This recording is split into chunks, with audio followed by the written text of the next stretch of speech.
Hello there, everybody, and welcome to the beginning of a brand new week in both professional wrestling and indeed the entire rest of your lives. My name is Adam Clery, joined as ever by Adam Nicholas for your hashtag Good Afternoons. And of course, we have loads of delicious stories coming up for you this afternoon, including what Vince McMahon won't let Seth Rollins wear. It's a bit of a weird. Not in the bedroom, but in the ring, apparently. That's thrown me completely. We've got some injury updates on La Parker after that really bad botch last night. We also have an injury update on Xavier Woods of the New Day. But first, dun, dun, dun. You know the concept of random reply guys on Twitter and social media? Well, my favourite is Randall Reply Guy, better known to you, me, and his mother as Randall Keith Orton. Now, he has done... Before we show you the actual Instagram post here, I love, and indeed we know from personal experience, that wrestling fans like to believe that, like, there's wars between rival promotions where everyone must hate each other at all times. And any time you even acknowledge the other one, it means you're jumping ship and all of this. Well, Randy Orton has leaned into that about as well as it is possible to lean into that by posting this image of himself posing next to the word elite. I think it says elite level, but elite shadows. Level, but the shadow covers the... But of course, you can't do that. There's all elite wrestling, and he's in WWE, and even this is the best bit. This is the sneakiest part of the whole thing. His comment on it is TikTok, at Scott Dawson, at Dash Wilder. Fair enough, lots to talk about the revival going there. At Luke Harper. At Riddick Moss. Interesting. At American Nightmare Cody. At Chris Jericho. And Flutter. At Elias. At Elias. I get all of that, right up until the Elias part. Well, where's Elias be on TV? Oh, I see what you've done there. Yeah, fair enough. Yeah, so Randy Orton there trying to wind up the internet's many wrestling fans by posting next to the word elite and then talking about time and then tagging his pal Cody, his pal Chris Jericho, and a lot of want-away WWE stars. Oh, Nicholas, can we read anything into this? Well, Adam Cleary, I hope so, because we've got to get the 10 minutes on this video. I would say that yes, we can, but also this is Randy Orton having a bit of fun. It's Randy Orton doing Randy Orton. I was about to call him the candy snorting Randy Orton, but that's completely alleged, and I just said it because it rhymes and it's good fun. That's another video entirely. That's a whole other story, but I genuinely think this is Randy Orton having a bit of fun. I think this is him having a little pride, but also because you never know what comes of something like this. You saw he was tweeting or Instagramming The Rock, trying to get a match orchestrated between the two at WrestleMania coming up. That didn't really get very far, but then we also saw people were trying to get a match between him and Ciampa. I don't know if you saw that happening on social media, floating around, but apparently he's got bored of all that and just wants to prod the hell out of it. He's just enjoying social media firestorms at the minute, because obviously him tweeting The Rock got loads of traction. There's a lot of talk about it. He literally only did this about an hour and a half ago, and our inbox runneth over with people going, have you seen this? Have you seen this? Yes, we have seen it. He just knows what he's doing. He knows what he's doing, and he's having a good time doing it. I think there's not as much as I want to tell you that he's going to AEW. Who knows? But I reckon, I tell you what though, if they did offer him the right money and he was a free man, he'd be off there lickety split. I will say, I'm going to make a mental note of the link to this video, so if in like a month's time we hear that Orton, the Revival, and Elias have all left to go to WWE and Luke Harper, we can use this exact clip of us going, hey, what's he like? Yeah, the big old scamp. Do a one where we're like, you see, we told you, like ahead of time. Well, yeah, just so we can clip it in. I predict this is going to end with them going to AEW. We need the mugs. I predict that this will happen absolutely. We'll go to AEW. Elias will go to AEW. What else we got? Something along those lines. Let's move on. Well, AEW is one company, WWE is another. That's very true. And the boss of WWE is Vincent Kennedy McMahon. Now, apparently, Vince McMahon is a little bit picky when it comes to what his superstars wear. Most importantly, the ones who he remembers actually work for him, which is none of the other guys we just mentioned. In terms of this little story in particular, it's an odd one. So Seth Rollins, hang on. Let's go back to a kind of time when I loved Seth Rollins, and it was 2015. He did SummerSlam, didn't he? He had a fantastic match against John Cena. He also had a fantastic match against... Yes? Thinking of when he wrestled Sting on the same night? Not that night. I'm thinking of the match he had against Cena when he was trying to become the double champ. And John Stewart got involved, and it was all rather mad. Well, on that night in particular, his ring gear was nothing short of orgasmic. It was absolutely beautiful, one of the most finest things ever, and because Seth Rollins had kept such a all-black ring attire to that point, it was such a jarring thing. It did, and it was obviously because it was a special night where he won both belts.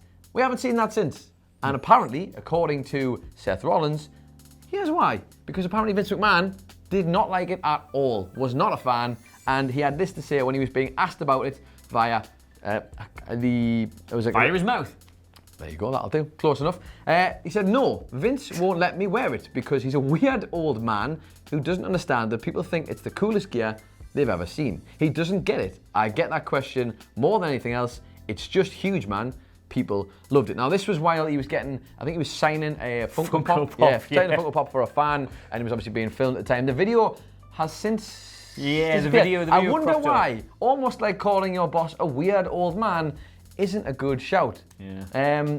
This is, for starters, peak Seth Rollins being an idiot on social media, and it might not be his fault in this time, but it's also peak Vince McMahon, this, of like, won't let him wear an outfit that literally everyone went mad for whatever reason. Adam, Clery, your thoughts? My thing about this is, it's one of those stories where if it turned out it wasn't true at all, I'd be like, yeah, fair enough, it's a bit of an odd one. But all the composite elements of it make so much sense. Seth Rollins not watching what he's saying in public. Yep. Not realising he's getting videotaped. Vince McMahon being a weird old man who for some reason has a weird thing about his face is wearing. Well, I loved it. It was the white Power Ranger outfit. It was absolutely excellent. It was great. If I found out... It's an iconic photo as well. He got Rollins with both belts and he's like... holding them up, and he looks great. It's when you're like, oh, Vince McMahon is very particular about what his superstars can wear. It's normally just the women, and it's normally just less. Yeah, less is more. In Vince's case, less is one for the bank. Anyway, speaking of some bad news, did you see the La Parka botch? I did. Oh, this was horrible. We do have the clip. We're not going to show you the clip because the clip is absolutely horrible. But Triple A star La Parka suffered a serious injury on Sunday night's show in the Arena Coliseum in Monterrey. If you haven't seen it yet, he comes out for a dive. The guy misses the catch. And he goes headfirst into the barrier, and I will say there is not a whole lot of give in that barrier. There is a sickening thud. He does not move when he hits the floor. Immediately, like his opponents are trying to make sure he's all right, the refs trying to make sure he's all right. The crowd tone just changes immediately from like, oh wow, oh god, that's absolutely horrible. Now apparently, he was completely knocked unconscious by this. I'm not surprised. It would comfortably knock you out, that one. But he was taken to hospital where he was put in a stable condition. Apparently starting to get the feelings back in his lower body, which is a great sign. It's not a stretch to say he's lucky to be alive at this stage. The way, if you watch the video, and I'm sure many of you will go out and watch the video after this, you'll see exactly what we mean. It's horrible. It's so sudden, and there's a complete lack of movement on his part. It couldn't go worse for him because all of his momentum, it's right before he hits the floor, all of his momentum is still in the air, and his head hits the barrier, but he's low enough to the ground that as soon as he does that, he then hits it straight off the floor as well. A real compression of his neck and his body just into the floor. It's absolutely horrible, but the updates on that are that he is doing better, he's getting the feeling back, and he looks like he's going to make a recovery from this. But Jesus God, it is absolutely horrible, so we wish him all the best. Should point out, I was told by Andy Murray to point this out if you weren't already aware, this is not the La Parka from WCW, it's someone else working the gimmick. Well, just as well, really, because taking a bump like that might have ended much different for the original La Parka. Shall we move on? Yes, please. I'd like to tell you on to something happier, but sadly, it's more injury news, and this time it's for WWE superstar Xavier Woods, who unfortunately, it seems has suffered what could potentially be a really bad injury. He seems to have suffered an Achilles heel injury during a house show in Sydney. There was a lot of talk going around. People had been taking videos and pictures of Woods at the end of this match. The referee had indeed thrown up the X that we've all seen so many times. People thought it might be in his knee, some talk about his ankle, but Woods himself confirmed it on his Twitter, as you can see with this picture, and he basically said, sorry, hashtag WWE Sydney, with a picture of his Achilles heel. So unfortunately, I mean, I'm not an expert, but Achilles heels are not fun to rupture. I know that much. And the wait time on them, I don't know, depending on whether we need surgery or not to repair it. Who knows? Not good for him, especially when you've got the likes of Kofi's just come back. I guess in a way, it means good for the tag team perspective that Kofi's back now without the belt, so he could tag with Big E, but that's not really what you want to see, is it? And obviously Xavier Woods is such a great guy. You don't really want to see something bad like this happening to him. His Achilles heel.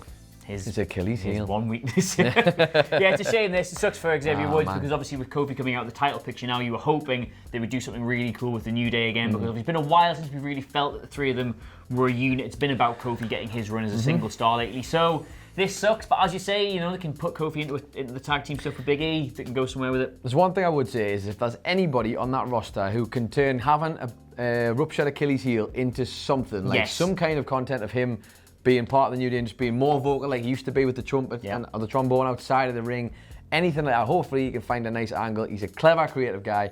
Xavier Woods, we wish you the very best. Hopefully it's a speedy recovery because you don't want to see a guy who's that good be kept out very long. It is a point. All the best New Day matches as a tag team was always Xavier on the outside with Francesca, Kofi and Big E in the ring. So that could be a bit of a throwback to that New Day, hopefully. That wasn't a bad stage for either careers or for the show in general. So that's slightly sad news, but obviously good news on the part. Hopefully Xavier Woods can turn something positive out of a big old heap of muscular crap. But anyway, let us know what you make of all of that in the comments below. Don't forget to like, share, and subscribe. Where can they get you on Twitter? You get me on Twitter at It's Adam Nicholas. Where can they get you on Twitter? I think it's at Adam Clery, Clery, and the entire WhatCulture family available to you at WhatCulture WWE. But in the meantime, thanks so much for watching. That was your hashtag Good Afternoons, and we will see you soon. Bye-bye now.